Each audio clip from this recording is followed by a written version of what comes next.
Good morning बच्चों। 10th class student, जैसा कि आप लोग जानते हैं कि हम लोग ह्यूमन रिप्रोडक्शन सिस्टम पढ़ रहे हैं। तो लास्ट जो वीडियो था वो आपने देखा था हम लोगों ने फर्टिलाइजेशन के ऊपर। तो उम्मीद है फर्टिलाइजेशन वाला टॉपिक सब बच्चों के क्लियर हो गया होगा। जैसा कि आप लोग प्रीवियस क्लास में मैंने बताया था कि मेल और फीमेल जो जर्म सेल होते हैं, स्पर्म और आपके जो ओवा है वो आप एक दूसरे में फ्यूज़ हो जाते हैं। फ्यूज़ होने के बाद में ये यहाँ पर फॉलिपियन ट्यूब में इनका फर्टिलाइजेशन हो जाता है, अर्थात एक दूसरे में फ्यूज़न हो जाता है। फिर उसके बाद में ज़ाइगोट की फॉर्मेशन होती है। ज़ाइगोट की फॉर्मेशन होने के बाद में रैपिडली यहाँ पे माइटोटिक डिवीज़न होता है, सेलुलर डिवीज़न होता है, जिससे कि जो ज़ाइगोट होता है वो डेवलप करता है और ज़ाइगोट कन्वर्ट हो जाता है आपका कह सकते हैं एम्ब्रियो में। एम्ब्रियो की डेवलपमेंट भी होता रहता है। फिर जो एम्ब्रियो होता है, एम्ब्रियो डेवलप्ड होने के बाद में जब एम्ब्रियो के जो बेबी होता है उसमें से सभी जो ऑर्गन्स स्पष्ट रूप से दिखाई देने लगते हैं, उस स्टेज को हम फिर लोग फोइटस कहते हैं। तो चलिए आज हम लोग एक विशेष और महत्वपूर्ण टॉपिक को लेके आए हैं। बहुत महत्वपूर्ण है और फ्रीक्वेंटली ये एग्जामिनेशन में पूछा जाता रहा है। आज हम बात करेंगे और ये ह्यूमन रिप्रोडक्टिव सिस्टम का बच्चों लास्ट कह सकते हैं टॉपिक है, पॉपुलेशन कंट्रोल। तो frequent pregnancy have adverse effect on the health of the women. तो लगातार बार बार प्रेग्नेंट होना किसी भी फीमेल वीमेन की हेल्थ को कंप्रोमाइज़ करने वाली स्थिति होगी। बहुत ज़्यादा बुरे प्रभाव पड़ सकते हैं महिला के ऊपर या फीमेल के ऊपर।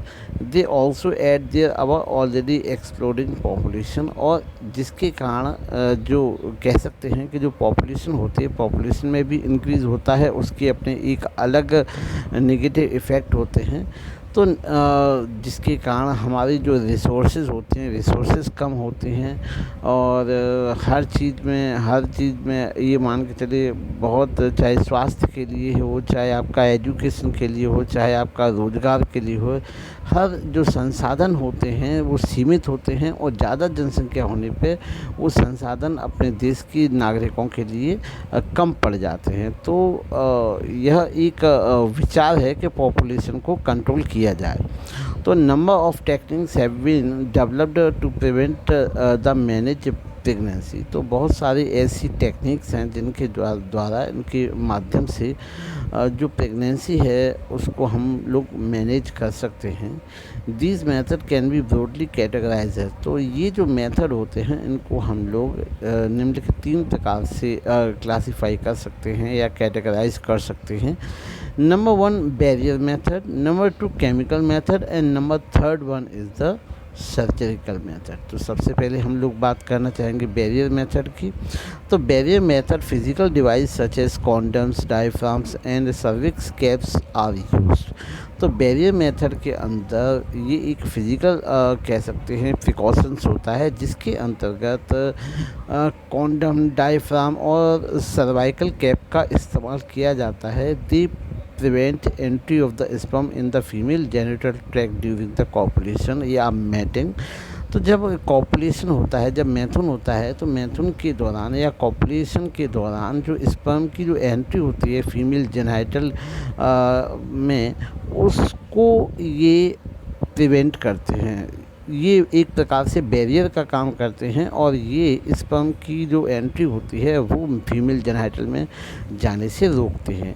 The chemical method are used is specific drugs, oral pills and vaginal pills. तो जो दूसरे प्रकार के अगर मैं कहूँ जो केमिकल मेथड होते हैं वो आपकी स्पेसिफिक ड्रग्स होती हैं, जिनमें कुछ ओरल पिल और कुछ वेजाइनल पिल्स होती हैं। जो ओरल पिल्स होती हैं हार्मोनल प्रिपरेशन के द्वारा होती हैं और ये इनको हम ओरल कंट्रासेप्शंस OCS भी कहते हैं। तो जो ओरल पिल्स होती हैं, ओरल पिल्स के अंदर एक स्पेसिफिक प्रकार का हार्मोन्स पाया जाता है, जो कि हार्मोन शरीर के अंदर जाने से जो फीमेल की जो ओव्यूलेशन होता है उसकी प्रोसेस को बंद कर देता है, जिसको हम ओरल कंट्रासेप्शन कहते हैं। The use is intrauterine contraception device, IUCD। तो इसको हम इंट्रा यूटेरिन कंट्रासेप्शन डिवाइस कहते हैं। It is also very effective and popular such as copper T. जैसे हम लोग इंट्रा यूटेरिन कंट्रासेप्टिव डिवाइस कुछ ऐसी पाई जाती हैं जिसका एग्जांपल होता है कॉपर टी। तो it is very effective and popular. A copper T is placed safely inside the uterus by the practicing doctor और skilled nurse। तो ये टी आकार की, इस टी शेप की एक कॉपर की बनी हुई टी शेप की एक डिवाइस होती है, जिसको किसी भी एक डॉक्टर्स के द्वारा या फिर किसी स्किल्ड अच्छी नर्स के द्वारा ये आपके कह सकते हैं कि जो यूट्रस होता है, यूट्रस के अंदर प्लेस कर दी जाती है, इम्प्लांट कर दी जाती है, जिसके द्वारा ये जो होता है वो एक ये जो ओवुलेशन होती है, ओवुलेशन की जो प्रोसेस होती है, ओवुलेशन की प्रोसेस को ये भी कंट्रोल कर लेती है। और अगर मैं बात करूँ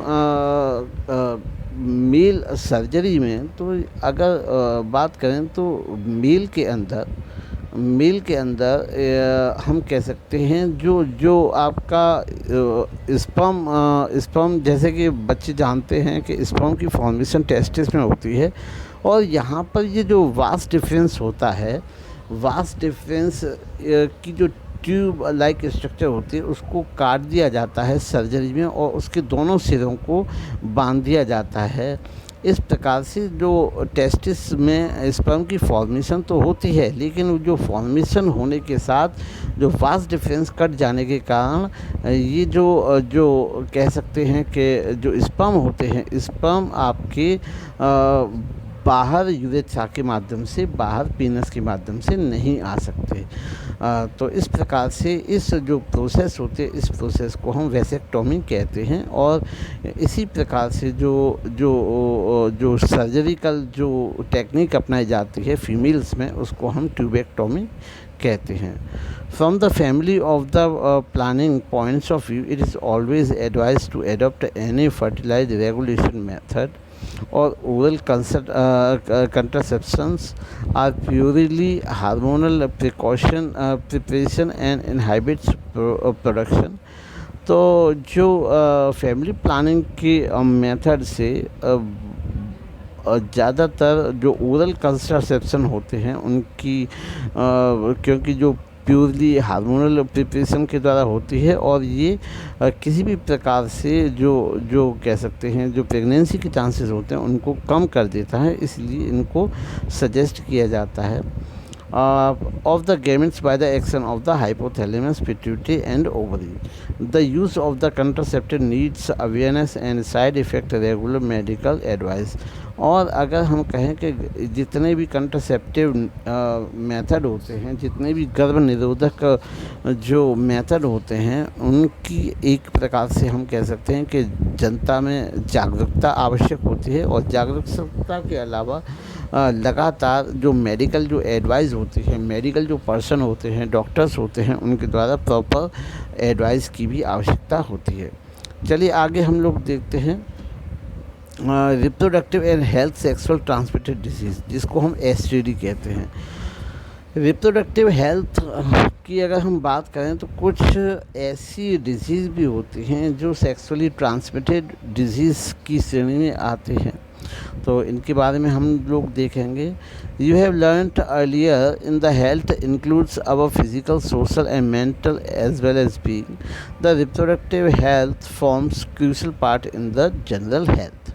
Reproductive health includes such aspects and that ensure responsible for safe and satisfying reproductive life. Both males and females requires enough awareness regarding the female fertility regulation method and right, the freedom to choice and control childbirth and child ability, and to prevent the control and the sexuality transmitted disease, and to manage the disorder related to the reproductive system.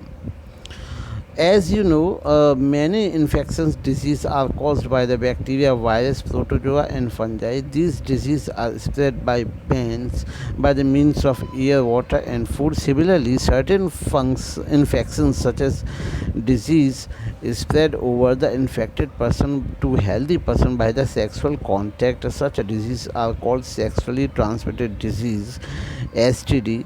Common STD is gonorrhea and syphilis and trichomoniasis, and in the case of the case of symptoms of the disease is burning in the skin. Uh, as you know, the main function of the disease are caused by the bacteria. तो जैसा कि हम लोग जानते हैं कि ज़्यादातर जितने भी जो डिजीज़ होते हैं वो बैक्टीरिया, वायरस, प्रोटोजोआ, फंजाई आदि के कारण होते हैं। तो ये जो ज़्यादातर जो होते हैं वो आपके हवा के द्वारा, पानी के द्वारा, फूड के द्वारा फैलने का काम करते हैं। लेकिन कुछ ऐसे इन्फेक्शन भी जो होते हैं, ऐसे संक्रमण भी होते हैं जो कि सेक्सुअल कांटेक्ट के द्वारा एक प्राणी से दूसरे प्राणी में पहुंचते हैं। ऐसी प्रकार की डिजीज़ जो सेक्सुअल कांटेक्ट के द्वारा ट्रांसमिट होती हैं are known as sexual transmitted disease. Common gonorrhea, syphilis, trichomoniasis, and most of the case of the symptoms of these disease are burning and sensation in the urination in the urethral discharge. तो इनके ज़्यादातर जो मुख्य लक्षण होते हैं वो होते हैं जो जो जो मूत्र की जो मूत्र डिस्चार्ज करने की जो प्रोसेस होता है, जो यूरिन जो होता है, यूरिन को डिस्चार्ज करने में दिक्कत होती है और यहाँ पे किसी भी प्रकार से बर्निंग सेंसेशन फील होती है। This disease are capable curable by the antibiotics. और इस प्रकार की जो डिजीज़ होती हैं ये आपकी एंटीबायोटिक्स जो दवाएं होती हैं के द्वारा निदान की जा सकती है। अब एक और महत्वपूर्ण डिजीज़ जिसका नाम है एक्वायर्ड इम्यूनोडिफिशियंसी सिंड्रोम, जिसकी शॉर्ट फॉर्म एड्स है, यह भी एक सेक्सुअली ट्रांसमिटेड डिजीज़ होती है और इसके कारण तो डेथ तक हो सकती है। It is no definite cure till now, और अभी तक इस डिजीज़ की कोई भी इलाज मौजूद नहीं है। The causative agent for the disease is human immunodeficiency virus, HIV, और इसका जो मुख्य कारण होता है वो होता है HIV नामक वायरस, जिसको हम ह्यूमन इम्यूनो डिफिशियंसी वायरस भी कहते हैं। The first HIV virus case was observe in USA इन 1981, और पहला जो HIV का जो केस पता चला था वो 1981 में अमेरिका में पता चला था।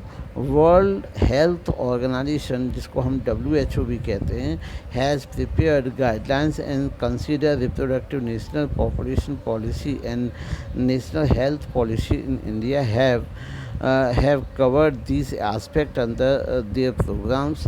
The family programs of government has to taken enough steps to create awareness and provide relevant information about the reproductive health, and responsibility of national importance is also being shared by the non-government organization, that is NGO, to the great extent.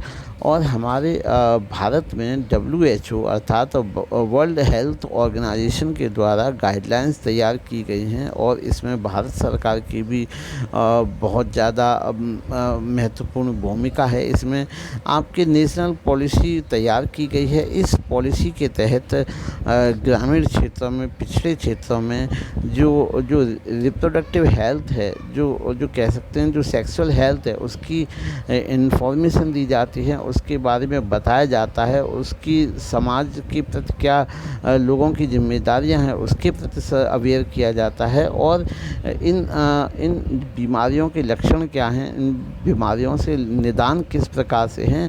और जैसा कि मैंने बताया कि जो ads है, ads का तो अभी तक कोई भी इलाज मौजूद नहीं है, और इसकी जो पहली डिस्कवरी कह सकते जो पहला केस मिला था वो 1981 में अमेरिका में मिला था। तो इसका अब तक कोई भी इलाज भी नहीं है, और ये ह्यूमन इम्यूनो डिफिशियंसी वायरस के द्वारा होता है। तो इसका जो बचाव है, बचाव ही एकमात्र साधन है, माध्यम है जिसके द्वारा हम इस बीमारी से बच सकते हैं। तो इस प्रकार से ये जो सरकार और सरकार के द्वारा जो कार्यक्रम चलाए जा रहे हैं एनजीओज़ के द्वारा, ये सभी जानकारी लोगों तक पहुंचाई जा रही है कि किस प्रकार से जो जो रिप्रोडक्टिव लाइफ है, जो रिप्रोडक्टिव जीवन शैली है, उसको किस प्रकार से सुरक्षित और सेफ बनाया जाए, जिससे कि हम अपने देश में एक स्वस्थ समाज की स्थापना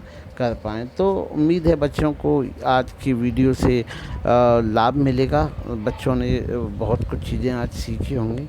तो उम्मीद है बच्चों को आज का लेक्चर समझ में आया होगा। और जितना भी अगर आपकी वीडियो में कोई भी किसी भी प्रकार का कोई डाउट हो तो आप कमेंट बॉक्स में कमेंट करने के लिए स्वतंत्र हैं। किसी भी प्रकार की कोई दिक्कत है तो आपकी प्रॉब्लम्स का समाधान किया जाएगा। Thank you.